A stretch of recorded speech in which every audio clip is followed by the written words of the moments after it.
नमस्कार दोस्तों, मैं जगसीर सिंह, टीम सीएलसी सिक्कर। हमने 2020 के स्टूडेंट के लिए आपको पता ही है एक फिजिक्स पंच नाम से सीरीज चलाई थी, जिसमें हमने टोटल फिजिक्स को 20 पार्ट्स में डिवाइड करके 20 टेस्ट बनाए थे। इस टेस्ट में हमने 45 क्वेश्चन लिए थे। आज हम लास्ट पंच 20th नंबर पंच का सॉल्यूशन करने जा रहे हैं, जिसमें टॉपिक है हमारा electronics, electromagnetic waves and communication. Okay, तो आओ अपन इसको स्टार्ट करें। ओके, देखिए फर्स्ट क्वेश्चन क्या है। फर्स्ट क्वेश्चन है, when silicon is dropped with arsenic then its conduction and valency band come closer, its conduction and valency band become further apart, new energy levels are created, there is no change। देखिए, जब भी किसी pure semiconductor में हम impurity को added करते हैं, मतलब डॉपिंग के मेथड से हम कोई इम्प्योरिटी को मिक्स करते हैं, तो दो तरह के सेमीकंडक्टर बनते हैं। एक एन टाइप सेमीकंडक्टर होता है और दूसरा पी टाइप होता है। एन टाइप सेमीकंडक्टर में आपको पता है मेजॉरिटी ऑफ इलेक्ट्रॉन्स होते हैं और माइनॉरिटी ऑफ होल्स होते हैं, और पी टाइप में मेजॉरिटी ऑफ होल्स होते हैं और माइनॉरिटी ऑफ इलेक्ट्रॉन्स होते हैं। इसके अंदर जब आप इम्प्योरिटी ऐड करते हैं तो उस केस में किसी भी सेमीकंडक्टर के अंदर ये दो एनर्जी बैंड होते हैं। इसे हम कंडक्शन एनर्जी बैंड कहते हैं, जिसमें प्रेजेंट इलेक्ट्रॉन के बिहाफ पर हम उसकी कंडक्टिविटी को डिफाइन करते हैं, और इसके अंदर इसे वैलेंसी एनर्जी बैंड कहते हैं, जिसमें प्रेजेंट इलेक्ट्रॉन्स के बिहाफ पर हम उसकी वैलेंसी को रिप्रेजेंट करते हैं। ये पार्शियली फिल्ड होता है या कंप्लीटली फिल्ड होता है। ये पार्शियली फिल्ड या कंप्लीटली खाली रहता है। ओके, इनके बीच के डिफरेंस को हम एनर्जी गैप या फॉरबिडन एनर्जी गैप कहते हैं। जब भी हम इसकी कंडक्टिविटी को डिफाइन करते हैं, हम कहते हैं कि जब कंडक्शन बैंड में कुछ इलेक्ट्रॉन्स प्रेजेंट होंगे, उस केस में मटेरियल एक कंडक्टर की तरह या कंडक्टिविटी उसकी हाई होगी या कंडक्टर की तरह बिहेव करेगा। अब इसके अंदर जब आप एन टाइप या इसे पी टाइप का बनाते हैं, इम्प्योरिटी मिलाते हैं, तो उस केस में जो इम्प्योरिटी होती है उसका एनर्जी लेवल एक अलग से इस गैप में क्रिएट होता है। एन टाइप में वो कंडक्शन बैंड के पास होता है और पी टाइप में वो क्या होता है, वैलेंसी बैंड के पास क्रिएट होता है। तो इसका आंसर क्या हो जाएगा कि new energy levels are created. Okay, next question देखिए। सेकंड क्वेश्चन देखिए, the width of depletion region in PN junction diode is 500 nanometre and an intense electric field 6 × 10⁵ volt per meter is also found to exist in it. What is the kinetic energy which a conduction electron must have in order to diffuse from n side to p side? किसी भी semiconductor के अंदर n side से p side में electrons को diffuse होने के लिए, ये इसका जंक्शन है, ये इसकी डिप्लेशन लेयर है, ये मान लीजिए आपके पास p टाइप है, ये n टाइप है। ओके, तो किसी भी इलेक्ट्रॉन को यहां पर एक फॉरबिडन एनर्जी गैप, यहां पर एक बैरियर क्रिएट होगा, जिसके कारण इलेक्ट्रिक फील्ड प्रोड्यूस होता है, जिसे ईबी लिखते हैं हम, इलेक्ट्रिक फील्ड ऑफ बैरियर। ये पॉजिटिव की तरह बिहेव करता है, ये नेगेटिव की तरह। तो किसी भी इलेक्ट्रॉन को यहां से इधर डिफ्यूज होने में, एन साइड से पी साइड में डिफ्यूज होने में कितना वर्क डन होगा, क्योंकि उसने काइनेटिक एनर्जी पूछी है। काइनेटिक एनर्जी क्या होगी, change in kinetic energy equal to क्या होगा, वर्क डन। वर्क डन को आप क्या लिख सकते हैं, फोर्स, कौन सा कांस्टेंट फोर्स जो इलेक्ट्रोस्टैटिक होगा, into distance D. Change in kinetic energy मतलब फाइनल इनिशियली 0 थी, इक्वल टू क्या हुआ, equal to F E D. E क्या है, E E into D. Okay, आप लिख सकते हैं इतने जूल, और इसे आप ऐसा भी लिख सकते हैं ई डी इलेक्ट्रॉन वोल्ट भी लिख सकते हैं।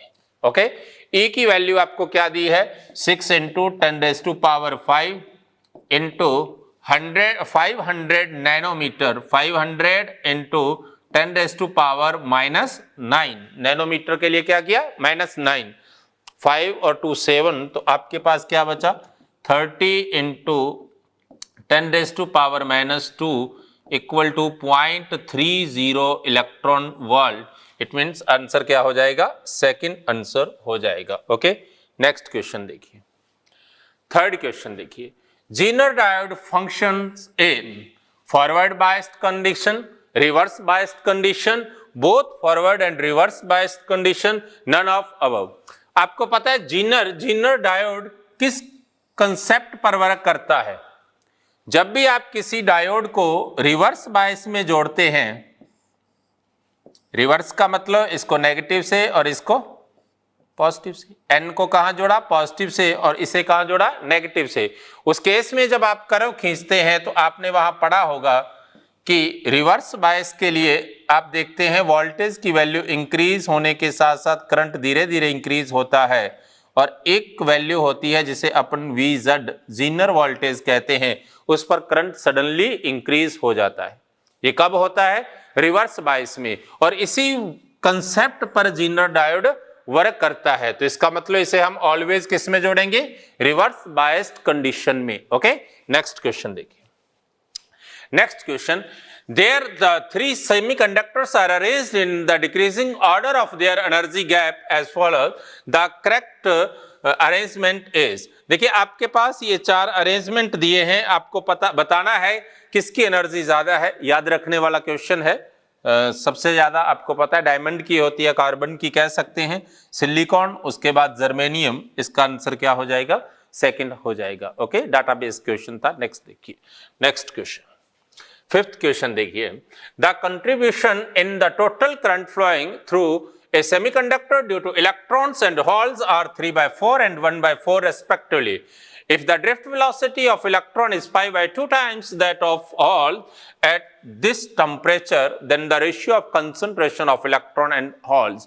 आपको पता है, आपने करंट इलेक्ट्रिसिटी में भी पढ़ा है कि electric current I equal to क्या होता है, NeAVD। N क्या है, concentration of electrons, number of electrons in unit volume. E क्या है, charge of each electron. A क्या है, क्रॉस सेक्शन एरिया, और VD क्या है आपके पास, ड्रिफ्ट वेलोसिटी। आपको यहां पर इलेक्ट्रॉन और होल्स के लिए पता करना है। इलेक्ट्रॉन्स का चार्ज आपको पता है -E होता है, होल्स पर चार्ज उतना ही होता है लेकिन पॉजिटिव होता है। तो आप लिख सकते हैं यहां पर NeEAVE इलेक्ट्रॉन के लिए, होल्स के लिए क्या है, NHEAVH।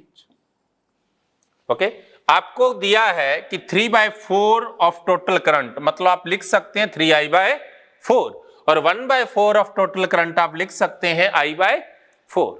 क्लियर? तो उस केस में आपके पास क्या आएगा, इसे सॉल्व करेंगे आप।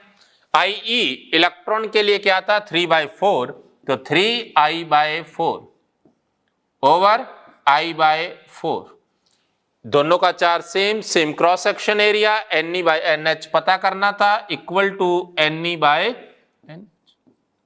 क्वेश्चन में गिवन है कि इलेक्ट्रॉन्स की drift velocity of electron is 5/2 times that of holes, मतलब VE/VH आपके पास क्या है, 5/2।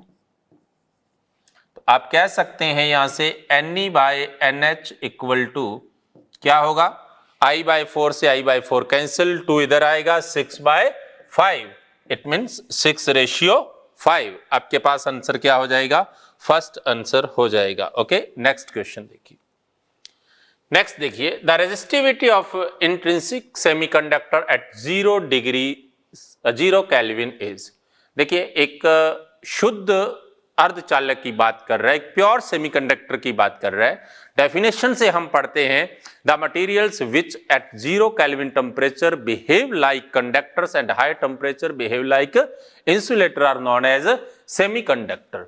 इसका मतलब रेजिस्टिविटी की बात कर रहा है, 0 केल्विन पर ये कंडक्टर की तरह बिहेव करता है, और कंडक्टर की रेजिस्टिविटी हम क्या लेते हैं, नेग्लिजिबल, बहुत कम लेते हैं, और रेजिस्टिविटी हमारे पास क्या हो जाएगी, हाई हो जाएगी। ओके, तो उस केस में हम कह सकते हैं कि रेजिस्टिविटी इसकी क्या होगी, 0, और कंडक्टिविटी क्या होगी, हाई। कंडक्टर है, कंडक्टर के लिए रेजिस्टिविटी क्या हो जाएगी, 0। तो इसका मतलब कितनी रहेगी यहां पर, 0। कब, 0 केल्विन पर। हाई टेम्परेचर पर नॉन जीरो हो जाएगी। ओके, नेक्स्ट क्वेश्चन देखिए, नेक्स्ट क्वेश्चन, हाँ जी, 4 equal resistors each of resistance 10 ohm are connected as shown in the circuit diagram. Then the equivalent resistance between point A and B. आपको A और B के बीच में equivalent resistance पता करना है। आपको पता है ये कितना है 10 ohm, आपको पता है कितना है 10 ohm, ये भी कितना है 10 ohm, ये भी कितना है 10 ohm। गौर से देखिए, करंट इलेक्ट्रिसिटी में हम एक पढ़कर आए हैं व्हीटस्टोन ब्रिज, और वहां आपने पढ़ा है बैलेंस्ड व्हीटस्टोन ब्रिज। जब ये रेजिस्टेंस और ये रेजिस्टेंस आपने क्या लिया था वहां, PQRS, और आपने पढ़ा था बैलेंस्ड व्हीटस्टोन ब्रिज में, बैलेंस्ड व्हीटस्टोन ब्रिज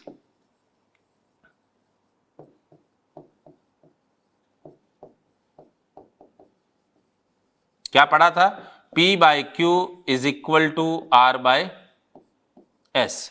तो उस केस में इस बीच वाले रजिस्टर या किसी भी कंडक्टर का कोई काम नहीं रहता। ओके, इस केस में आप कह सकते हैं ये रिमूव्ड हो जाएगा। ये एक बैलेंस्ड व्हीटस्टोन ब्रिज है जिसका इक्विवेलेंट क्या हो जाएगा यहां से, RAB इक्वल टू 10-10-20, और ये भी क्या है 20/2, क्योंकि बोथ आर पैरेलल। ये दोनों किस में है, सीरीज में। कितना हो गया 20 ओम, और ये भी किस में है, सीरीज में, और सीरीज में कितना हो गया 20 ओम। तो इसका इक्विवेलेंट सर्किट कुछ ऐसा भी बन सकता है, ये 20 ओम, ये भी 20 ओम, और ये A और B के बीच में आपको पता करना था। तो 20-20 दोनों क्या हो गए, पैरेलल, तो रिजल्टेंट क्या आ गया 10 ओम आ जाएगा। इसका मतलब क्या आंसर होगा, थर्ड आंसर हो जाएगा। नेक्स्ट क्वेश्चन देखिए। हाँ जी, in bridge rectifier circuit figure the input signal should be connected between. देखो ये एक ब्रिज ब्रिज रेक्टिफायर है। ब्रिज रेक्टिफायर हम कहां यूज करते हैं, फुल वेव रेक्टिफायर में यूज करते हैं। और फुल वेव रेक्टिफायर में हम इस तरह से यूज करते हैं, किसी एक पॉइंट पर अगर हम देखें तो वहां दोनों डायोड क्या होंगे, एक दूसरे के अपोजिट होने चाहिए। एक का P जुड़ा होगा तो दूसरे का N जुड़ा होगा। किसी भी जंक्शन पर बात करेंगे, जैसे A पर बात करो तो A पर दोनों के क्या जुड़े हैं, N जुड़े हैं। C पर बात करो दोनों के क्या जुड़े हैं, P जुड़े हैं। इसका मतलब A पॉइंट भी नहीं हो सकता और C भी नहीं हो सकता। तो क्या होगा देखिए, इस केस में अगर मैं यहां से देखूं, D पॉइंट पर देखें तो ये क्या जुड़ा है P और ये क्या जुड़ा है N, और यहां B पर देखें ये क्या जुड़ा है P और ये क्या जुड़ा है N। इसका मतलब ये आपके पास दोनों क्या होंगे, इन पॉइंट्स होंगे, और यहां पर आप किसी इसको कुछ ऐसे जोड़ा जाएगा।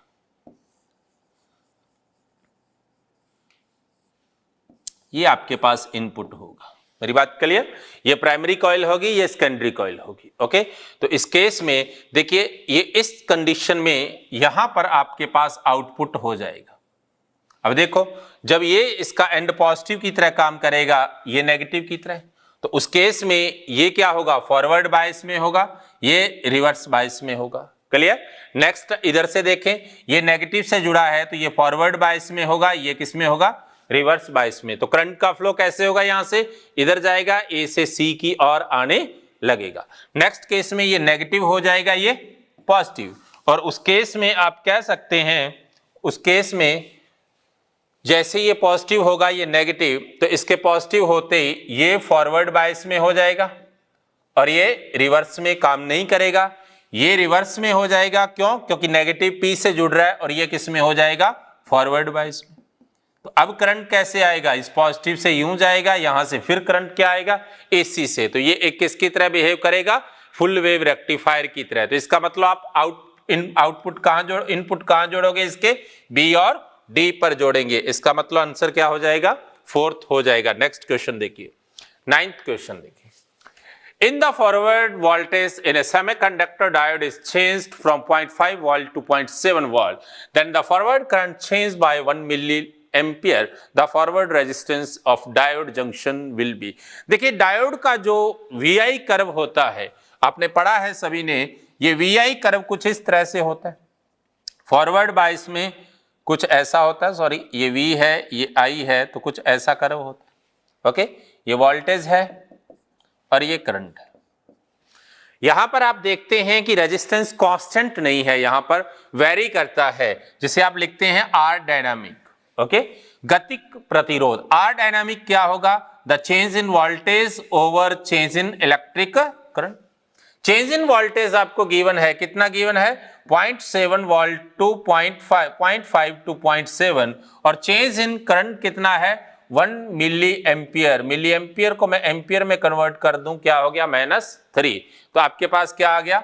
0.2 इंटू 10⁻³ ओम आप लिख सकते हैं, 200 ओम आ जाएगा। आंसर क्या होगा आपके पास? थर्ड आंसर हो जाएगा। ओके, नेक्स्ट क्वेश्चन देखिए। नेक्स्ट 10th क्वेश्चन देखिए। 10th क्वेश्चन में क्या है? The maximum distance up to which TV transmission from a TV tower of height h can be received is proportional to. आपने पढ़ा है, सभी ने पढ़ा है कि इस केस के लिए वो डिस्टेंस क्या होती है? d equal to, direct formula है 2r(h) होता है। Okay, 2r(h). r क्या है? रेडियस ऑफ अर्थ है, और h क्या है? उस टावर की हाइट है। ये रेडियस है, ये टावर की हाइट है। Okay, clear? तो उस केस में जो जिस डिस्टेंस तक वो जा सकता है वो क्या होगा? d equal to 2r(h). आप लिख सकते हैं d is directly proportional to h⁻⁴ आपके पास आंसर क्या आ जाएगा? फर्स्ट आ जाएगा। नेक्स्ट क्वेश्चन है 11th question. If diode are ideal, current I in the circuit will be. आपके पास दो डायोड दिए हैं, दोनों आइडियल है। एक आइडियल डायोड की बात करूं, आइडियल डायोड फॉरवर्ड बायस के अंदर एक कंडक्टर की तरह बिहेव करता है। किसमें? Forward bias. ओके, मतलब जब P पॉजिटिव से और N नेगेटिव से जुड़ा हो। रिवर्स बायस में, रिवर्स बायस का मतलब जब P नेगेटिव से और N पॉजिटिव से, तो ये एक ओपन सर्किट की तरह बिहेव करता है। ये क्या है? Reverse bias. अब क्वेश्चन में गौर से देखिए, ये पॉजिटिव था +5, तो यहां पॉजिटिव जुड़ा है, यहां भी पॉजिटिव है, इधर नेगेटिव है, ये नेगेटिव है। इसका मतलब ये किस में है? ये आपके पास रिवर्स बायस में है। और अगर ये रिवर्स बायस में है तो ये ओपन स्विच हो जाएगा, इसमें से कोई करंट नहीं जाएगा। और ये किस में है? ये आपके पास फॉरवर्ड बायस में है। और फॉरवर्ड बायस में इसका रेजिस्टेंस क्या लेंगे? नेग्लिजिबल लेंगे, एक कंडक्टिंग वायर की तरह लेंगे। तो उस केस में आप कह सकते हो सारी आई कहां से जाएगी? यहां से जाएगी। उस केस में दोनों रेजिस्टेंस सीरीज में आ जाएंगे। आई की वैल्यू क्या होगी? वोल्टेज कितनी है? 5 ओवर रेजिस्टेंस क्या है? 20 + 30, आपके पास 5/50 एम्पियर आ जाएगी। ओके, आंसर क्या होगा? सेकंड। नेक्स्ट क्वेश्चन देखिए। Next, the equivalent resistance of the circuit across AB is given by. आपको AB के रेस्पेक्ट पूछा है, दो डायोड जुड़े हैं, जब कुछ नहीं दिया मतलब आइडियल डायोड है। ओके, अब इसमें इक्विवेलेंट रेजिस्टेंस डिपेंड करता है कि A और B को कहां जोड़ा गया है। अगर A को आप पॉजिटिव से जोड़ते हैं, B को आप नेगेटिव से जोड़ते हैं, तो उस केस में ये आपके पास क्या होगा? फॉरवर्ड बायस में होगा। जब इसको पॉजिटिव रखते हैं और इसको नेगेटिव, तो ये क्या होगा? फॉरवर्ड बायस में। और उस केस में ये क्या होगा? रिवर्स बायस में। और रिवर्स बायस में है तो ये कोई वर्क नहीं करेगा। तो उस केस में इक्विवेलेंट सर्किट कैसा बनेगा? कुछ ऐसा बन सकता है। देखिए, ये A था, यहां कोई रेजिस्टेंस है 2 ओम। ओके, ये रेजिस्टेंस है 4 ओम, ये रेजिस्टेंस है आपके पास 5 ओम। ये ओपन सर्किट है, कोई काम का ही नहीं है। ये आपके पास है 4 ओम और ये आपके पास B पॉइंट। ओके, उस केस में RAB आपके पास क्या होगा? उस केस में RAB इक्वल टू क्या आ जाएगा? ये दोनों क्या है? ये दोनों सीरीज में है, ये दोनों सीरीज में है आपके पास। और ये सीरीज में कितने हैं? 9 ओम है। और 9 ओम 2 ओम के साथ क्या है? पैरेलल है। और पैरेलल है तो R1 R2 by R1 plus R2 क्या आ जाएगा? 2 × 9/2 + 9, 18/11। और ये 18/11 इसके साथ क्या है? सीरीज में है। तो रिजल्ट क्या आ गया? 18/11 + 4। ये कितना हो गया? 44।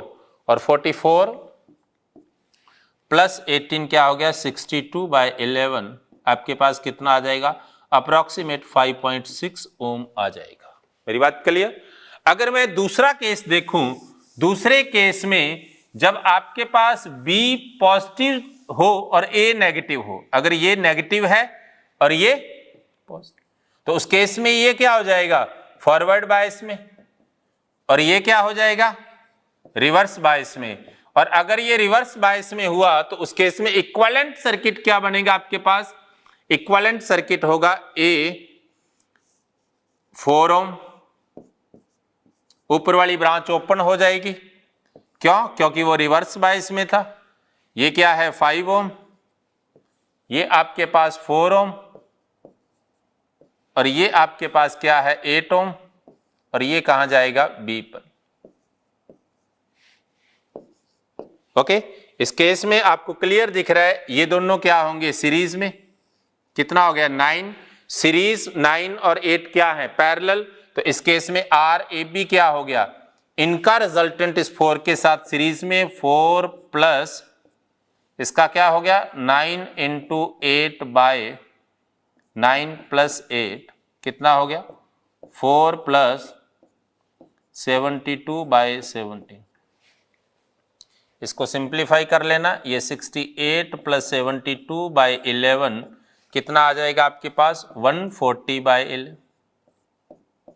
ओके, इसका रिजल्ट क्या आ जाएगा आपके पास, सॉरी 17 नॉट 11, ये क्या है 17। देखिए ये कितना हो गया 68 प्लस 72/17, ये कितना है 140/17, कितना आ जाएगा अप्रोक्सीमेट 8 पॉइंट समथिंग आ जाएगा, अप्रोक्सीमेट 8.2 ओम आ जाएगा। इसका मतलब जो A और B के बीच में रेजिस्टेंस है डिपेंड करता है कि A और B कहां कनेक्टेड है। अगर A पॉजिटिव है B नेगेटिव है तो RAB क्या होगा 5.6 ohm, if A negative and B positive then RAB क्या होगा 8.2 ओम। इट मींस इसका आंसर क्या हो सकता है 5.6 ओम भी हो सकता है और 8.2 ओम भी हो सकता है, फोर्थ आंसर होगा। नेक्स्ट क्वेश्चन देखिए 13 नंबर क्वेश्चन देखिए, A transistor amplifier a weak current signal because collector current is, देखिए a transistor amplifier a weak current, देखिए करंट के एम्प्लीफिकेशन की बात कर रहा है, एक करंट के सिग्नल का एम्प्लीफिकेशन करना है, करंट को बढ़ाना है। आपने दो तरह के यहां करंट गेन पढ़े हैं, अल्फा इक्वल टू क्या पढ़ा है IC/IE और बीटा इक्वल टू क्या पढ़ा है आपने IC/IB। इसमें देखिए आउटपुट क्या है IC, इनपुट क्या है IE, ये क्या करता है करंट को कम करता है। IE क्या होता है ग्रेटर देन होता है किससे IC से, और IC आपको पता है मच ग्रेटर देन होता है IB से। इसमें इनपुट कौन है IE, आउटपुट कौन है IC, इनपुट ज्यादा है आउटपुट कम है। इनपुट क्या है IB, आउटपुट क्या है IC, तो बढ़ रहा है, कहां बढ़ रहा है करंट, इसमें बढ़ रहा है। इसका मतलब आउटपुट क्या है, output is beta times of IB, इसका मतलब beta times of IB first answer हो जाएगा। ओके, नेक्स्ट क्वेश्चन 14 क्वेश्चन देखिए, अच्छा question. 3 amplifier stage each with a gain of 10 are cascaded the overall gain is, देखिए यहां पर 3 एम्पलीफायर हैं आपस में जुड़े हुए सीरीज में। ओके, इसको आपने कोई इनपुट सिग्नल दिया है, यहां पर आपको आउटपुट मिला है, इसने एम्प्लीफिकेशन किया है कितना AV1, ये इसका इनपुट है और यहां आउटपुट मिला है आपको, क्या मिला है आउटपुट V02, इसने एम्प्लीफिकेशन कितना किया है AV2, ऐसे यहां फाइनल आउटपुट आपको क्या मिला है V0 और ये कितना है AV3। ओके, अगर मैं यहां से बात करूं कंबाइंड की, तो कंबाइंड मेरे पास ये इनपुट था, तो इस कंबाइंड ने आपके पास एम्प्लीफिकेशन किया है कितना AV, तो मैं इस AV को क्या लिखूंगा, लिख सकता हूं ना AV is equal to V0 by V I. लेकिन मैं इनको अलग अलग क्या लिख सकता हूं, मैं लिख सकता हूं AV1 equal to V0 1 by V I, AV2 equal to क्या लिख सकता हूं V0 2 बाय, क्योंकि 2 के लिए इनपुट कौन है V0 1 और आउटपुट कौन है V0 2, और इसी तरह AV3 क्या हो गया, इनपुट V0 2 और आउटपुट V0, तो क्या आया V0 बाय V0 2। अगर मैं इन तीनों का मल्टीप्लीकेशन करूं तो मेरे पास क्या आएगा, V0 1 से V0 1 कैंसिल, V0 2 से V0 2 कैंसिल, तो मेरे पास क्या मिला, मेरे पास आया AV1 into AV2 into AV3 equal to क्या आएगा V0 बाय VI, जिसे अपन क्या लिख सकते हैं AV। इसका मतलब सीरीज कॉम्बिनेशन में अगर काफी सारे एम्पलीफायर जुड़े हैं तो उसका रिजल्टेंट एम्पलीफिकेशन जो होगा वोल्टेज एम्पलीफिकेशन क्या होगा, इंडिविजुअली के एम्पलीफिकेशन के प्रोडक्ट के इक्वल होगा। यहाँ 10 10 के 3 जुड़े हैं तो रिजल्टेंट क्या हो गया 10 इंटू 10 इंटू 10 मीन्स 1000 आ जाएगा, आंसर क्या होगा, थर्ड आंसर होगा। नेक्स्ट क्वेश्चन देखिए, नेक्स्ट देखिए, in a common base P NPN transistor 10 raised to power 10 electrons enter the emitter in 10 raised to power minus 6 second. 4% of electrons are lost in base. The current gain will be. देखिए किसी भी transistor के अंदर जब आप देखते हैं, ये मान लीजिए आपके पास कोई ट्रांजिस्टर है, ये आपके पास अमीटर है, ये आपके पास बेस है, ये आपके पास कलेक्टर है। हम क्या कहते हैं कि यहां जो अमीटर करंट होती है IE वो किसके कारण होती है, इन इलेक्ट्रॉन्स के कारण। बेस करंट जो यहां लॉस्ट हो जाते हैं उनके कारण, और कलेक्टर करंट जो यहां से रिसीव करता है। अब इसने कहा है कि 4% यहां, मान लीजिए यहां टोटल करंट IE थी, IE किसके कारण थी, 100% ऑफ इलेक्ट्रॉन्स थी, ओके। उसमें से 4% का यहां लॉस हो गया तो ये क्या बचा 96%। इसका मतलब आप कह सकते हैं जो IC है, IC क्या है, IC 96% ऑफ IE है। क्लियर ना, IE due to 100% electrons, IB due to 4% electrons. कैसे पता लगा, क्वेश्चन में गिवन है कि 4% electrons 4% electrons are lost in the base, okay, then remaining 96% का किसके लिए रिस्पॉन्सिबल है, IC के, okay, तो IC is 96% of IE। आप लिख सकते हैं IC is equal to 0.96 IE। आपको पता क्या करना है, अल्फा, अल्फा क्या होगा, IC by IE is equal to 0.96। It means आपके पास आंसर क्या हो गया, थर्ड हो जाएगा। नेक्स्ट क्वेश्चन देखिए, 16 question, the fundamental ratio antenna is a metal rod which has a length equal to, conceptual question है, थ्योरी का क्वेश्चन है, हम पढ़ते हैं क्या होता है, λ/4 in free space at the frequency of operation, okay, third answer हो जाएगा। नेक्स्ट क्वेश्चन देखिए, नेक्स्ट 17 नंबर क्वेश्चन देखिए, when a transistor amplifier having current gain of 75 is given an input signal to sine 157 plus t plus pi by 2, the output signal is found 200 157 plus 3 pi by 2, the transistor is connected as। देखिए दो method है देखने के, अगर transistor common base में जुड़ा है तो उस केस में आपके पास करंट गेन जो होगा वो लेस देन 1 होता है। यहां क्या दिया है 75 दिया है, ग्रेटर देन 1 दिया है, इट मींस बेस नहीं है। सेकंड मेथड देखिए, if circuit is connected in common base amplifier then the output and input will be in same phase, दोनों के बीच में फेज डिफरेंस क्या होगा, 0 होगा। अगर इनपुट सिग्नल कुछ ऐसा है तो आउटपुट सिग्नल एम्पलीफाइड हो जाएगा लेकिन उसका फेज चेंज नहीं होगा, कब, कॉमन बेस में। तो यहां देखिए फेज कितना आ रहा है, यहां क्या है 157t प्लस पाई बाय 2, यहां क्या है 157 प्लस 3 पाई बाय 2, 90 डिग्री है, 270 डिग्री है, डिफरेंस कितना है, यहां फेज डिफरेंस आपके पास पाई है, इसका मतलब कॉमन बेस नहीं होगा।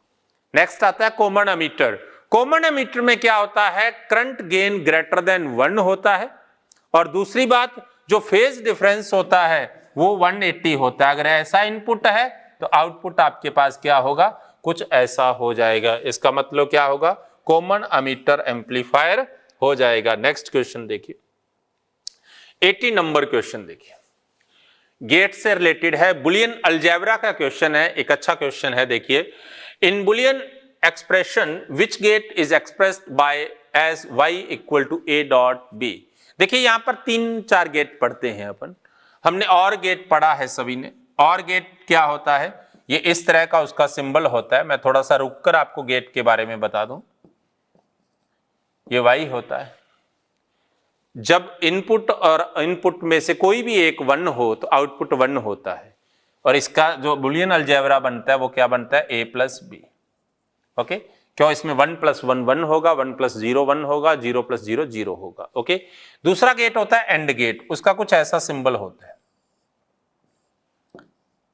और ये तभी y ऑन होता है जब दोनों ऑन हो। अगर दोनों में से एक भी ऑफ है तो उस केस में y 0 रहेगा। ओके, मतलब दोनों ऑन हो, दोनों 1 1 होंगे तभी 1। अगर एक भी 0 हुआ तो उस केस में y 0 होगा। तो ये तभी पॉसिबल है जब a डॉट b हो, a डॉट b, क्योंकि 1.0 0, 0.1 0, 1.1 1। ओके, तीसरा होता है नैंड गेट। नैंड गेट कुछ ऐसा होता है, नैंड गेट में क्या होता है, y है तो ये क्या होगा, y a बार होगा। 1 0 a 0 है तो वो 1 होगा, ये 1 है तो वो 0 होगा। उसके बाद नैंड गेट होता है, नैंड गेट इसका नॉट होता है, a का नॉट a बार था तो इसका नॉट क्या होगा, a डॉट b का बार। नैंड गेट के लिए क्या लिखते हैं, नैंड गेट के लिए आप लिखते हैं a डॉट b का बार, और इसे आप ऐसा भी लिख सकते हैं a बार प्लस b बार, ये चेंज हो जाएगा। और नॉर गेट होता है वो और का नॉट होता है, मतलब a प्लस बी का बार, उसके लिए क्या लिखते हैं, a प्लस बी का बार, और इसे आप ऐसा भी लिख सकते हैं a बार डॉट b।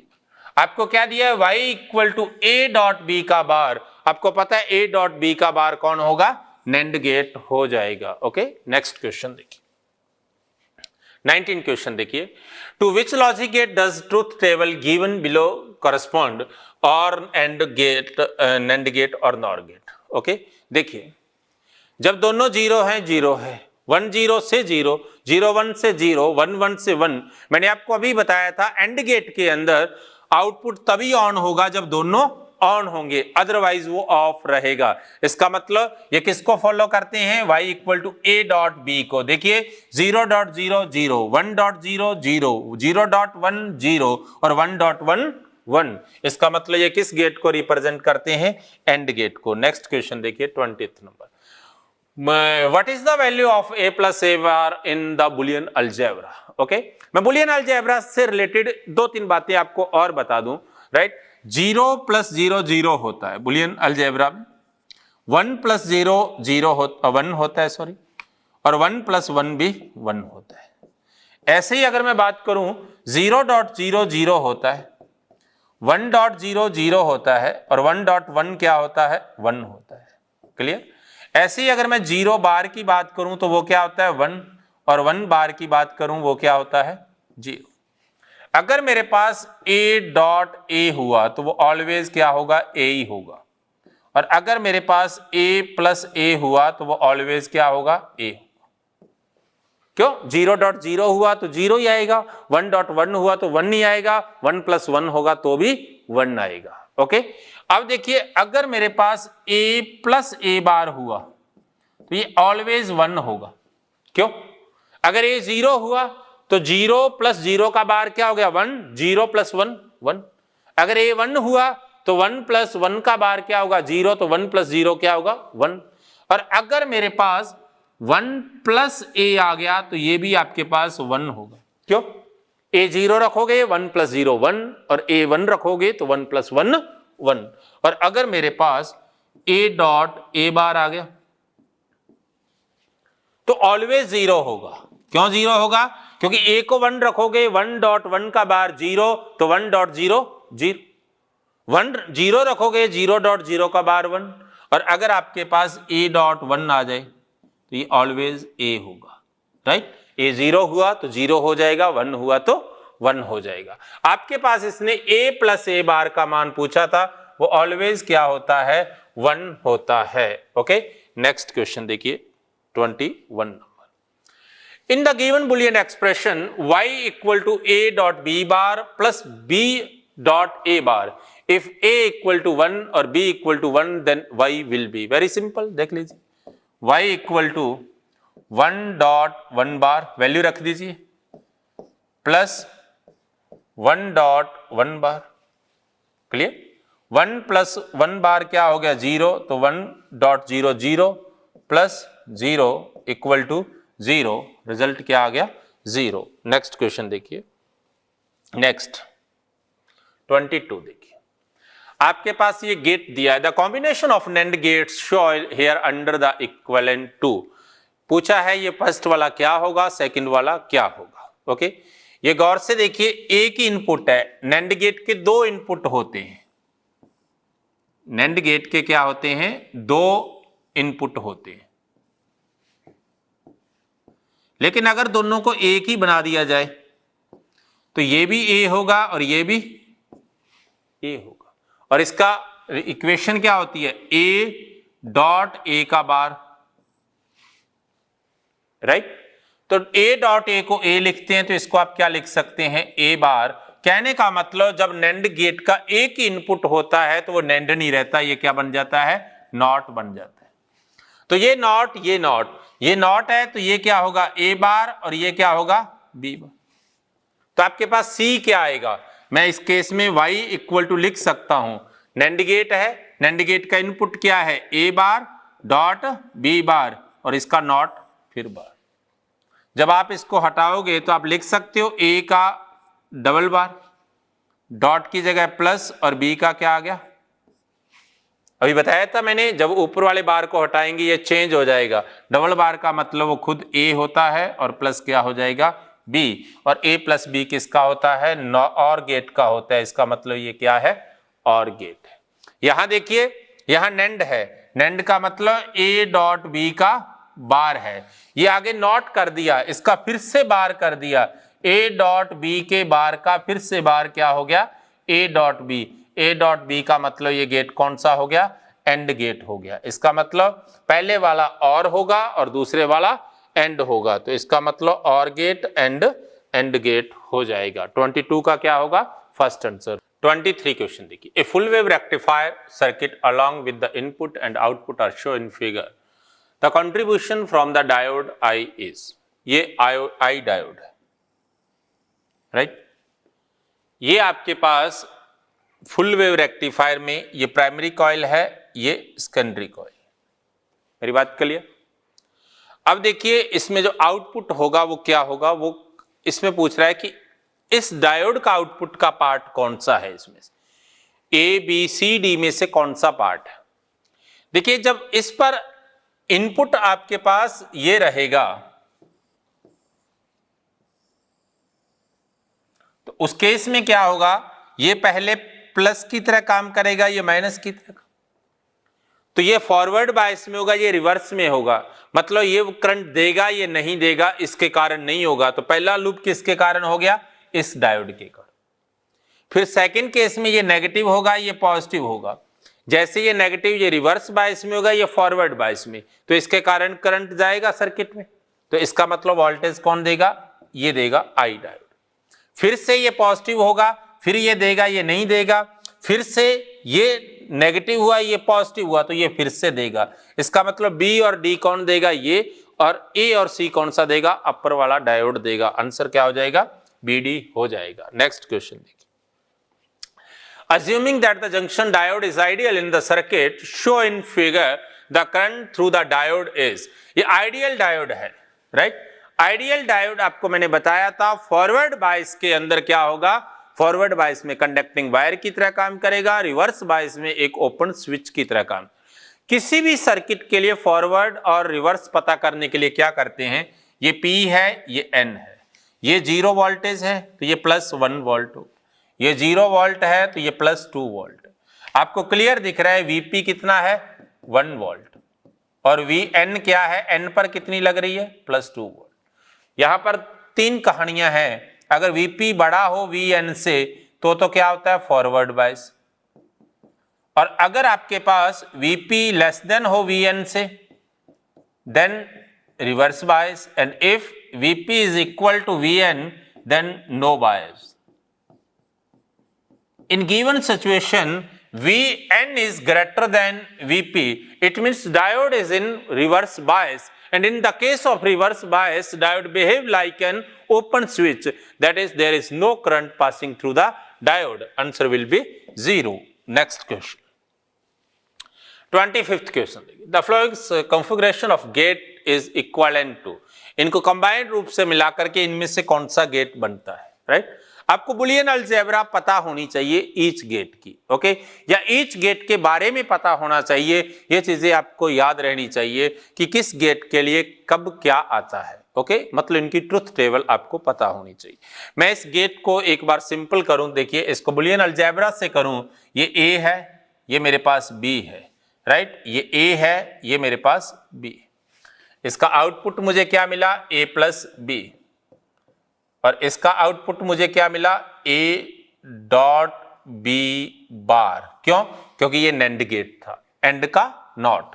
यहां y मेरे को क्या मिलेगा, देखिए y एंड है, तो y के लिए एक तरफ तो है a प्लस बी, फिर क्या है डॉट a डॉट बी का बार। मैं इसको ओपन कर सकता हूं, मेरे पास क्या आएगा, a plus B dot A bar plus B bar. Symbol change हो जाएगा, बार अलग अलग हो जाएगा। अब ए का ए से किया तो क्या आया, ए डॉट ए बार, प्लस ए का बी बार से किया तो ए डॉट बी बार, फिर बी का किया तो क्या आया, ए बार डॉट बी या बी डॉट ए बार, एक ही बात है, और प्लस क्या आया, बी डॉट बी बार। मैंने आपको अभी बताया था कि a डॉट ए बार हो, b डॉट बी बार हो, इसकी वैल्यू 0 होती है। ये भी 0 है, ये भी 0 है। इसका मतलब आपके पास y क्या आएगा, a dot B bar plus a bar dot B. और अगर इसमें a और b बराबर हुए तो उस केस में when a equal to b then y will be 0। क्यों, दोनों बराबर हुए, a dot A bar 0, a bar dot A 0, 0 plus 0 0, और when a not equal to b then y will be 1। अब ऐसा कौन सा गेट है जिसमें दोनों ऑन हो या दोनों ऑफ हो तो आउटपुट ऑफ होता है, दोनों में से एक ऑन हो दूसरा ऑफ हो तो आउटपुट ऑन होता है। देखिए अलग अलग से देखें, नैंड गेट क्या होता है, एंड का उल्टा होता है। एंड क्या होता है, एंड होता है जब दोनों ऑन होंगे तभी आउटपुट ऑन होगा, अदरवाइज ऑफ रहेगा। तो नैंड में क्या होगा, जब दोनों ऑन होंगे तो रिजल्टेंट ऑफ होगा, अदरवाइज ऑन रहेगा। 0 0 पर ऑन रहेगा, 1 0 पर ऑन रहेगा, 0 1 पर ऑन रहेगा, यहां ऑन रहेगा, और 1 1 पर क्या रहेगा, ऑफ रहेगा, राइट। लेकिन इसमें क्या आ रहा है, इसमें जब दोनों इक्वल हैं तब ऑफ है, मतलब 1 1 पर भी ऑफ है और 0 0 पर भी ऑफ है। इसका मतलब ये गेट नैंड गेट नहीं हो सकता। नेक्स्ट देखिए, और गेट। और गेट क्या होता है, और गेट जब दोनों ऑफ हो तो तभी आउटपुट ऑफ होता है, अदरवाइज ऑन रहता है। तो यहां देखिए जब दोनों ऑन है तो भी आउटपुट हमारे पास क्या आ रहा है, ऑफ आ रहा है। जब दोनों ऑन है, इक्वल है जब दोनों, तब आउटपुट क्या आ रहा है, ऑफ। तो इसका मतलब और गेट भी नहीं है। एक्सॉर गेट क्या होता है, एक्सॉर गेट क्या होता है, जब इनपुट दोनों इक्वल होते हैं तो आउटपुट क्या होता है, ऑफ होता है। जब इनपुट अलग अलग होते हैं तो आउटपुट ऑन होता है। ऐसे ही कुछ हमारे पास यहां आ रहा है, ये क्या है, एक्सॉर। अगर एक्सनॉर होता तो नॉर के केस में क्या होगा, when input are same then output will be on, और जब input are different then output will be 0। Okay, तो इसका रिजल्ट क्या आ जाएगा, एक्सॉर। आप याद कर सकते हो ये बुलियन अलजेब्रा है, किसके लिए, एक्सॉर गेट के लिए। ओके, नेक्स्ट क्वेश्चन देखिए। Next 26 number. In the figure, a common emitter configuration on NPN transistor with the current gain beta equal to 100 is used. The output voltage of the amplifier will be. देखिए question को गौर से देखिए, हमें दिया क्या है कि दिया है इनपुट वोल्टेज दी है, इनपुट रेजिस्टेंस दिया है आपको, आउटपुट रेजिस्टेंस दिया है आपको, लेकिन ये वोल्टेज नहीं दी, और ये वोल्टेज नहीं दी तो आप आउटपुट वोल्टेज डिफाइन डायरेक्ट नहीं कर सकते। लेकिन आपको बीटा दिया है, आपको पता है वोल्टेज गेन क्या होता है, output by input equal to आप क्या लिखते हैं, beta into R L by, पढ़ा है ना सभी ने। बीटा आपको क्या दिया है, V not by V I, V not by V I कितना है 1 millivolt equal to beta कितना दिया है 100, आउटपुट रेजिस्टेंस कितना है, आउटपुट रेजिस्टेंस आपके पास है 10 किलो ओम और इनपुट कितना है 1, तो 10/1। इसका मतलब आउटपुट वोल्टेज आपके पास क्या होगा 1000 मिली वोल्ट, और 1 मिली वोल्ट क्या होता है 10⁻³ वोल्ट, इट मींस कितना आ जाएगा ये 1 वोल्ट आ जाएगा। आपके पास आंसर क्या रहेगा, third answer will B. Okay, next question. In 27th question, in a forward biased PN junction diode, the potential barrier in the depletion region is, आपको पता है N से P में आते हैं तो हाई वोल्टेज से लो में आते हैं। आपने डिप्लेशन लेयर में पढ़ा था N क्या होता है प्लस और P में क्या रहता है N नेगेटिव रहता है। ओके, तो उस केस में डेफिनेटली ये नहीं हो सकता, क्योंकि ये क्या कह रहा है P का हाई है N का लो, नहीं N का हाई होता है P का लो, ये दोनों सेम है। देखिए इसमें N का हाई है P का लो, N का हाई है P का लो, लेकिन यहां डिप्लेशन लेयर क्या है बड़ी है और यहां डिप्लेशन लेयर क्या है छोटी है। रिवर्स बायस में डिप्लेशन लेयर बड़ी होती है, फॉरवर्ड बायस में छोटी। अगर रिवर्स पूछता तो आंसर थर्ड होता, लेकिन अब क्या पूछा है forward, answer will B fourth. Okay, next question 28th question. The function z for the flowing truth table is, आपको z दिया है, इनमें से कौन सा रिलेशन इसको डिफाइन करेगा। ओके, आपको वो पता करना, बुलियन अलजेब्रा का क्वेश्चन है। आपको बारी बारी ऑप्शन देखने पड़ेंगे। फर्स्ट ऑप्शन देखिए z equal to a plus b dot C, देखिए b डॉट सी, तो जब 0.0 होगा तो क्या आएगा 0, तो जब तीनों ही 0 है A B C 3R 0, 0 plus 0.00, तो यहां Z क्या होना चाहिए था 0, इसका मतलब फर्स्ट ऑप्शन नहीं है, क्योंकि Z क्या आ रहा है 1। क्लियर, यहां देखिए, यहां देखो 0 बार 1, 0 बार 1 डॉट 0, इसका मतलब हो सकता है, बाद में देखते हैं। यहां देखिए 0 बार 1 0 0 1 1 हो सकता है, 0 0 0 1 प्लस 0 1 हो सकता है, बाद में देखते हैं। यहां देखिए 0 बार 1 प्लस b डॉट सी बार, यहां भी 1 हो सकता है, तो इसका मतलब इन तीनों में से कोई एक हो सकता है। अब दूसरा देख लीजिए, लास्ट वाला देख लो, 1 1 1 पर क्या है 1, चेक करें, 1 बार 0 1 बार 0 1 बार 0, तो ये भी 0 प्लस 0.10 इक्वल टू 0, लेकिन यहां क्या है 1 1 1 होने पर 1 आएगा, इसका मतलब ये ऑप्शन भी नहीं है।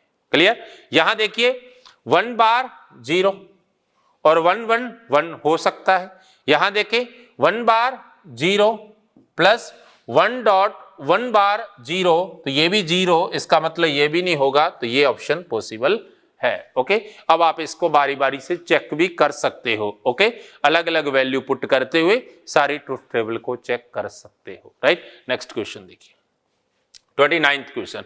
Figure A show a logic gate circuit with 2 input A and B and C is output. The voltage waveforms of A, B and C are shown in figure B. The logic circuit is, आपको input output का wave दे दिया, wave form दिया है एक, okay, एक square wave जैसी wave दी है, ये इसका 0 होता है, ये इसका 1 होता है, ये इसका 0, ये इसका 1, ये इसका 0, ये इसका 1।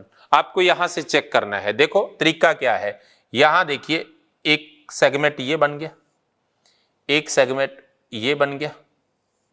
जब भी किसी एक में अप डाउन होता है वहां से आप सेगमेंट्स बना लीजिए।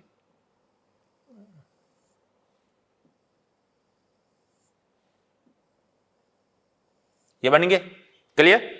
ये आपके पास 0 से था, ये T1 हो गया, ये T2 हो गया, ये T3 हो गया, ये T4 हो गया, ये T5 हो गया और ये T6। अब आप इसकी ट्रुथ टेबल देख लीजिए।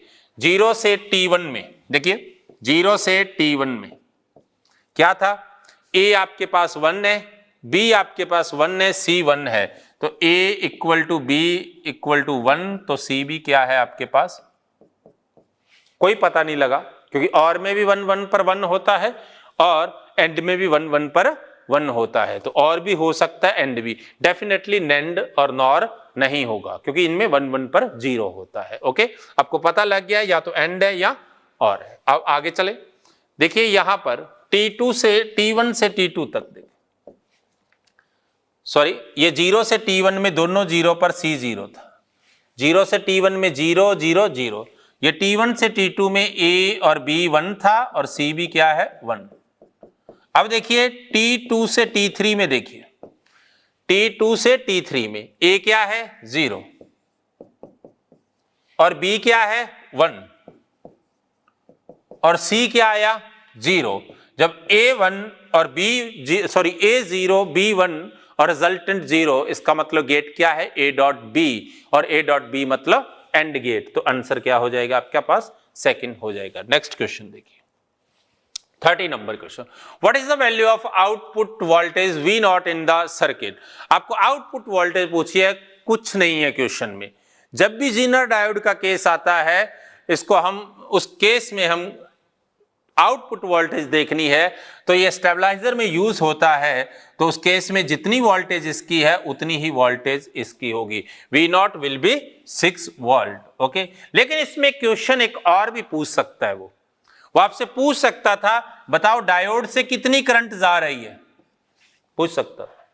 आप कह सकते हैं ये डायोड से जाने वाली, ये लोड रेजिस्टेंस से जाने वाली, ये R रेजिस्टेंस से जाने वाली। ओके, आप कह सकते हैं लोड रेजिस्टेंस के ऊपर वोल्टेज कितनी है 6 वोल्ट, तो आप IL लिख सकते हैं, कितना होगा 6/6, 6 किलो ओम था तो कितना हो गया 1 मिली एम्पियर। आप IR देख सकते हैं, देखिए यहां 6 वोल्ट है, टोटल 20 था, तो रिमेनिंग कितना हो गया 14 वोल्ट हो, रिमेनिंग 14 वोल्ट कहां होगा, इस R पर होगा, तो R को लिख सकते हैं 14/2 किलो ओम, जिससे 7 मिली एम्पियर आएगा। तो डायोड से जाने वाली करंट क्या होगी, डायोड से जाने वाली करंट IR माइनस IL होगी, तो आप कह सकते हैं 7 - 1 = 6 मिली एम्पियर। अगर इसमें पूछ लेता कि डायोड से कितनी current, how much current passing through the diode in given situation, it will be 6 milliampere. Okay, next question 31 देखिए, the IV characteristic of PN junction diode is shown below. The approximate dynamic resistance of PN junction when a forward bias of 2 volt is applied. देखिए 2 से 2.1 volt तक change हो रही है voltage और current 400 से 800 तक। मैंने आपको बताया था डायोड में हम डायनामिक रेजिस्टेंस पढ़ते हैं और वो कितना हो जाएगा, change in voltage by change in current. Voltage में चेंज क्या है 2.1 - 2 बाय 800 - 400 मिली एम्पियर है, इट मीन्स 10⁻³ आप कह सकते हैं 0.1 × 10⁻³ बाय 200। ओके, इसको सिंप्लीफाई कर लेंगे, आपके पास रिजल्ट क्या आ गया 0.5 ओम आ जाएगा। Answer will B third. Next question देखिए 32 देखिए, ampere circuital law hold good for. देखिए किस केस में ये होल्ड करेगा, हमने पढ़ा था कि जब भी डिस्प्लेसमेंट करंट होती है उस केस में एक करेक्शन आ जाता है एम्पियर लॉ में, जिसे हम मैक्सवेल एम्पियर इक्वेशन के नाम से पढ़ते हैं। मैक्सवेल की 4 इक्वेशंस पढ़ते हैं, लेकिन जब कंडक्शन का केस होता है उस केस में आप इसे डिफाइन कर सकते हैं। एम्पियर लॉ क्या था, B vector dot DL vector equal to μ0 I, summation I भी कह सकते हैं। कब, केवल कंडक्शन के केस में। और अगर इसमें करेक्शन के बाद की बात करते हैं तो उस केस में I + ID हो जाता है। तो ये कब पॉसिबल था, केवल कंडक्शन करंट के केस में। डिस्प्लेसमेंट करंट अगर आ जाएगी उस केस में ये मैक्सवेल ने जो करेक्शन की थी वो बन जाएगा। नेक्स्ट क्वेश्चन देखिए 33, If E vector and B vector are the electric and magnetic field vector of EM waves, then the direction of propagation of the EM wave is along the direction of, conceptual question है, direction always किधर होती है, E cross B में होती है, क्योंकि आपने पढ़ा है अगर कोई वेव एक्स एक्सिस में जा रही है तो उसका इलेक्ट्रिक फील्ड किधर होगा, Y में होगा, और मैग्नेटिक फील्ड उस केस में किधर होता है, उसका मैग्नेटिक फील्ड उसका Z में होता है। ओके, कुछ ऐसा होता है। इसके ऑसिलेशंस किधर होते हैं, Z में होते हैं, इसके ऑसिलेशन किधर होते हैं, Y में। ये कौन है, इलेक्ट्रिक फील्ड, ये कौन है, मैग्नेटिक फील्ड, और प्रोपेगेशन किधर है, X में। तो देखिए E किधर था, J कैप में, B किधर था, K कैप में, और प्रोपेगेशन किधर था, उसका प्रोपेगेशन था I कैप में। कब आएगा, जब J क्रॉस K होगा, मतलब E क्रॉस B हो जाएगा। नेक्स्ट क्वेश्चन देखिए। Next, in a PNP transistor p-type crystal act as emitter only, base only, collector only, either emitter or collector। देखिए PNP ट्रांजिस्टर क्या होगा, ये रहेगा, जिसमें आउटर डायोड क्या होंगे, ये P होगा, ये N होगा, ये P। आपको पता है ये क्या होता है, एमीटर, ये क्या होता है, बेस, और ये क्या होता है, कलेक्टर। तो आप कह सकते हैं इन PNP P will be emitter or collector and in NPN P will be only base। तो यहां आंसर क्या हो जाएगा, फोर्थ हो जाएगा। नेक्स्ट क्वेश्चन देखिए 35। A radio wave has a maximum magnetic field induction of 10 raised to power minus 4 Tesla on arrival at a receiving antenna. The maximum electric field intensity of such a wave is। आपको पता है the speed of light c is always equal to the ratio of amplitude of electric field and magnetic field. Then we can say electric field is equal to C into B. What is C? C is speed of light. The value of speed of light is 3 into 10 raised to power 8, and the value of magnetic field induction is given 10 raised to power minus 4. Therefore electric field will be 3 into 10 raised to power 4 volt per meter. Answer will be second. Next question 36. A donor impurity results production of N semiconductor, production of P semiconductor, increase of resistance of the semiconductor, all of these। देखिए जो donor impurity होती है वो क्या होती है, एक ऐसी इम्प्योरिटी जिसके वैलेंसी बैंड में 5 इलेक्ट्रॉन होते हैं, उसको जब आप प्योर सेमीकंडक्टर में डॉपिंग मेथड से मिलाते हैं तो N टाइप सेमीकंडक्टर बनता है। उसमें इम्प्योरिटी क्या करती है, 4 इलेक्ट्रॉन क्रिस्टल से लेती है और क्रिस्टल को 5 इलेक्ट्रॉन देती है, मतलब 1 इलेक्ट्रॉन एक्सेस में देती है, इसलिए हम इसे डोनर इम्प्योरिटी कहते हैं। और जो एक्सेप्टर होती है उसके अंदर 3 इलेक्ट्रॉन्स होते हैं वैलेंसी बैंड में, जो देती तो 3 इलेक्ट्रॉन है और वहां क्रिस्टल से कितने लेती है, 4 इलेक्ट्रॉन, इसलिए हम उसे क्या कहते हैं, एक्सेप्टर कहते हैं। चाहे एक्सेप्टर इम्प्योरिटी मिलाओ चाहे आप डोनर इम्प्योरिटी मिलाओ, in both cases the resistivity of the semiconductor will be decreases and the conductivity will be increases. तो इसका मतलब ये N को प्रोड्यूस करती है, ये बात सही है, लेकिन रेजिस्टेंस को डिक्रीज करती है, इंक्रीज नहीं करती। आंसर क्या हो जाएगा, फर्स्ट हो जाएगा। अगर यहां रेजिस्टेंस की जगह कंडक्टिविटी होता तो आपका फर्स्ट और थर्ड आंसर होना था। नेक्स्ट क्वेश्चन देखिए 37 नंबर क्वेश्चन। ऐसा क्वेश्चन पहले भी हम कर चुके हैं। ओके, अच्छा क्वेश्चन है, the value of current in the flowing diagram will be.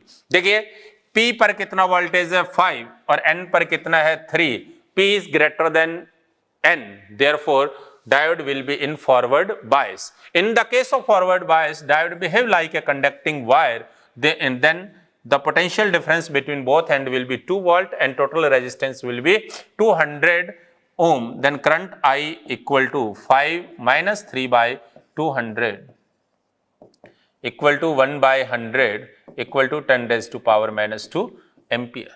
Answer will be second. Next question 38 question. In the diode circuit shown in the figure, D1 and D2 are reverse biased, D1 and D2 are forward biased, D1 is forward biased and D2 are reverse biased, D1 and D2 will not conduct. Okay, in this case देखिए ये positive है, ये negative है, P connected with positive and N connected with negative for D1, and for D2 N connected with positive and P connected with negative, therefore D2 in reverse biased. When P connected to negative and N connected to positive, मतलब P low voltage पर हो और N high पर हो तो क्या होगा, reverse bias. And when P at high voltage and N at low voltage then will be reverse bias. It means D1 at forward bias, will be forward bias. Okay, then D1 will be in forward biased and D2 in reverse bias. Next question 39. Figure gives a system of logic gates. From the study of truth table, it can be found that to produce a high voltage 1 at R, we must have. देखिए इसमें वो कह रहा है कि resultant 1 है, then X और Y क्या होगा, राइट? आपको X और Y पता करना है. ये क्या है, X बार, और ये क्या है, Y. ओके, यहां देखिए ये क्या है, X और ये क्या है, Y बार. तो यहां पर जो आपके पास रिजल्ट आएगा वो क्या आएगा, किसके द्वारा आएगा, और गेट. और गेट से क्या आएगा, X बार प्लस Y. ओके, यहां पर जो रिजल्ट आएगा वो एक नैंड गेट के थ्रू आएगा. नैंड गेट के थ्रू क्या आएगा, X प्लस Y बार, X डॉट, क्योंकि नैंड गेट है तो X डॉट Y बार का बार. ओके, ये दोनों यहां इंट्रोड्यूस होंगे तो यहां R आपके पास क्या आ जाएगा, R आ जाएगा X बार प्लस Y प्लस क्या आया, X डॉट Y बार बार और टोटल का फिर से बार. देखिए इसको दोबारा, ये क्या है, X बार प्लस Y और ये क्या है, X डॉट Y बार का फिर से बार. इसको सिंप्लीफाई करेंगे उस केस में क्या आ गया, X बार प्लस Y प्लस इससे देखेंगे X बार प्लस हो जाएगा और Y का 2 बार करेंगे तो Y. ये दोनों सेम है, दोनों सेम है तो आप इसे लिख सकते हैं X बार प्लस Y का बार, और इसे आप लिख सकते हैं X का 2 बार और डॉट Y बार. ओके, तो X डॉट Y बार आपके पास क्या आ रहा है, 1 आ रहा है. ओके, तो X आपके पास क्या होना चाहिए, 1, और Y क्या होना चाहिए, 0. तो 1 डॉट 0 बार तो क्या होगा, 1 डॉट 1 इक्वल टू 1. तो X शुड बी 1 और Y should be 0. Okay, next question देखिए 40 number question. In the circuit show in figure the maximum output V not is. आपको ये पॉजिटिव दिया है, ये नेगेटिव दिया है. गौर से देखिए, जब ये पॉजिटिव है तो ये डायोड क्या होगा, रिवर्स बायस में होगा, क्योंकि negative N connected with positive and P connected with negative, और ये किस में होगा, फॉरवर्ड बायस में होगा. अगर आप इसका सिंपल सर्किट बनाते हैं उस केस में सिंपल सर्किट आपके पास क्या हो जाएगा, इक्विवेलेंट सर्किट. देखें इसका कुछ ऐसा सर्किट बन जाएगा, ये आपके पास पॉजिटिव से यहां गए एक वायर, इधर ओपन स्विच थी, ये आपके पास एक रेजिस्टेंस था, ये फिर से आपके पास एक रेजिस्टेंस है, ये फिर से आपके पास एक रेजिस्टेंस है, और ये आप इधर जुड़े हुए हो. ओके, ये पॉजिटिव है, ये नेगेटिव. ये आपके पास 2 किलो ओम है, ये भी 2 किलो ओम है, और ये भी 2 किलो ओम है. अगर आप इसको थोड़ा सा और रीअरेंज करते हैं तो उस केस में आपको ये V नॉट पूछा है, इसको और रीअरेंज करेंगे, ये देखो ये दोनों क्या है, सीरीज में, तो आपके पास कुछ ऐसी कहानी बनेगी, ये दो सीरीज में और ये इनके क्या है, पैरेलल है. और यहां पर कितना वोल्ट जुड़ा हुआ है, यहां पर उसने कहा है कि 10 वोल्ट, मैक्सिमम वैल्यू क्या जुड़ी है, यहां 10 वोल्ट जुड़ी हुई है. आपको ये V नॉट पूछा है, ये भी 2 है, ये भी 2 है, टोटल वोल्टेज कितनी है, 10, दोनों सेम रेजिस्टर हैं, then voltage will be divide equally, it means V not will be 5 volt. Answer will be second. Next question देखिए 41 क्वेश्चन देखिए, which of the following is not equal to A1. कौन सा 1 के बराबर नहीं है, देखिए 1 प्लस A मैंने आपको बताया था ऑलवेज 1 होगा, क्योंकि A 0 हुआ तो 0 प्लस 1 भी 1 और 1 प्लस 1 भी 1. ये देखिए ये भी ऑलवेज 1 होगा, क्यों, अगर ये 0 हुआ तो 0 प्लस 0 बार क्या होता है, 1, तो 0 प्लस 1 क्या होगा, 1, और अगर ये 1 हुआ 1 प्लस 1 बार क्या होता है, 0, और 1 प्लस 0 भी क्या होगा, 1, तो ये भी पॉसिबल है 1.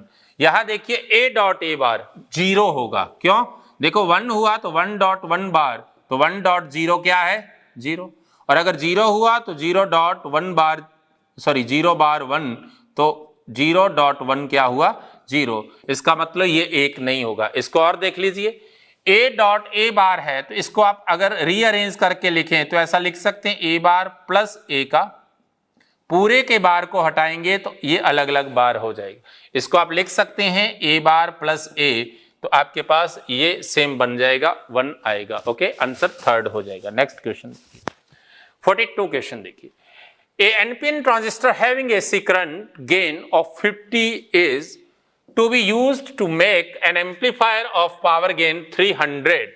What will be the voltage gain of the amplifier? देखिए पावर गेन को आप क्या लिखते हैं, पावर गेन को हम लिखते हैं beta into voltage gain. Okay, आपको पता है पावर गेन क्या होती है, output voltage by input voltage, और आउटपुट वोल्टेज को क्या लिखते हैं, आउटपुट वोल्टेज को लिखेंगे output current into output, sorry power gain क्या होगा, output power by input power, और इसे क्या लिखेंगे output voltage into output current, और इसे क्या लिखोगे input voltage into input current. ये आपके पास बीटा हो जाएगा, ये एवी हो जाएगा वोल्टेज गेन। तो वोल्टेज गेन आपके पास क्या हो गया, एपी आपको कितना दिया है 300 और बीटा गेन कितना है 50, रिजल्ट क्या आ जाएगा 6 आ जाएगा। नेक्स्ट क्वेश्चन देखिए 43, what is the Boolean expression for the gate circuit show in the figure. इस फिगर में आपको बुलियन अलजेब्रा है, उसके बारे में बताना है क्या होगा, कौन सा इसको जस्टिफाई करेगा। ओके, देखिए ये ए है तो ये क्या होगा ए बार ना, और ये क्या है ए, तो इट मीन्स वाई आपके पास क्या हो जाएगा, नॉट गेट में क्या होता है ए डॉट बी होता है, तो ए डॉट ए बार, और मैंने आपको अभी बताया था ए डॉट ए बार ऑलवेज क्या होता है 0 होता है। ओके, नेक्स्ट क्वेश्चन, तो आंसर क्या होगा सेकंड। तो नेक्स्ट क्वेश्चन देखिए 44 क्वेश्चन देखिए, the following configuration of gate is equivalent to. इस गेट की बात कर रहा है पूरे की, ऐसा क्वेश्चन पहले भी आ चुका है। देखिए ये ए है और ये बी है, तो ये क्या होगा ए प्लस बी होगा। ये ए है ये बी है, तो नैंड गेट में ए डॉट बी का बार होगा। क्लियर, उसके बाद देखिए ये एंड गेट है, और एंड गेट को जब आप यहां देखेंगे तो आपके पास y क्या होगा एंड गेट के लिए a plus B dot A dot B का बार। इसे आप ऐसा भी लिख सकते हैं a plus B dot A bar plus B. आप इसका प्रोडक्ट करोगे क्या आएगा a dot A bar plus A dot B bar plus A bar dot B और plus B dot B bar. मैंने आपको बताया था ये 0 होते हैं, ये भी 0 है ये भी 0 है, तो y क्या होगा ए डॉट बी बार और plus A bar dot B. अभी हमने पीछे पढ़ा था ये किसका था, एक्सऑर गेट का था, एक्सऑर गेट का था। आंसर क्या होगा सेकंड। लास्ट क्वेश्चन देखिए 45 question, the logic circuit show in figure first yields the truth table, figure second what is the gate x in the diagram। देखिए x पता करना है आपको क्या है, उसके लिए उसने कुछ रिजल्ट दे रखे हैं। उसने एक रिजल्ट दिया है कि y क्या है 1110 है। देखिए a डायरेक्ट इंट्रोड्यूस हो रहा है, ओके a डायरेक्ट इंट्रोड्यूस हो रहा है और y 11 आ रहा है, जब a 0 था y तभी 0 आया है, राइट। तो इसका मतलब यहां पर इस गेट की बात करूं, ये मेरे पास मान लो b डैश है, ओके। अब देखिए जब a 0 था तो मेरे पास ये 0 आया है, ओके। जब a 1 था तो मेरे पास ये भी क्या आया है 1 आया है। मुझे इनसे b डैश को पता करना है क्या होगा, ओके। जब 0 1 था तो 1 आया है, यहां से आपको पता है y इक्वल टू क्या होगा a plus B dash. Clear दिख रहा है आपको, a प्लस बी डैश। अब आपको b डैश पता करना है। आपको पता है 0 प्लस 0 0 होता है, 1 प्लस 0 1 होता है, 1 प्लस 1 1 होता है, 0 प्लस 1 भी 1 होता है। इसका मतलब एक कंडीशन आपको पता लग गई, जब b आपके पास 0 है तो उस केस में b डैश भी आपके पास क्या होगा 0, क्योंकि a प्लस बी डैश ने 0 होना है। a 0 दिया है और ये 0 कब है जब b 0 था, इसका मतलब b डैश भी क्या है 0 है। तो अब आप इतने रिजल्ट से चेक करेंगे इसको, ये आपके पास गेट है कोई, इस गेट पर ये a बार मिल रहा है और इस गेट पर आपके पास b मिल रहा है और ये b बार, आपको पता लग गया ये 0 है, ये आपको पता था कि a 0 था तो a बार क्या है 1, और आपको पता लग गया b भी क्या है 0। देखो b 0, a 0 था तो a बार क्या था 1, उस केस में b डैश भी क्या आया है 0। इसका मतलब ये इनपुट से ये आउटपुट आया है। 1 और 0 से 0 तभी आएगा जब गेट क्या होगा, एंड होगा। इसका मतलब इसका आंसर क्या हो जाएगा, सेकंड हो जाएगा। ओके, तो ये आपका फिजिक्स पंच का लास्ट पेपर था। ओके, आप इन सभी पेपर्स को आराम से देखिए और इन क्वेश्चंस को कीजिए। इसके अलावा डेली टेस्ट सीरीज चल रही है बच्चों के लिए 2020 के, उस डेली टेस्ट सीरीज को भी कीजिए। जो बच्चा व्हाट्सएप ग्रुप में नहीं जुड़े हुए, वो लाइव के अंदर डेली हमारे फेसबुक लाइव में आपको व्हाट्सएप नंबर के बारे में बताया जाता है, और उस व्हाट्सएप नंबर में कैसे जुड़ा जाता है उसके अंदर भी आप जुड़ सकते हो। Thank you.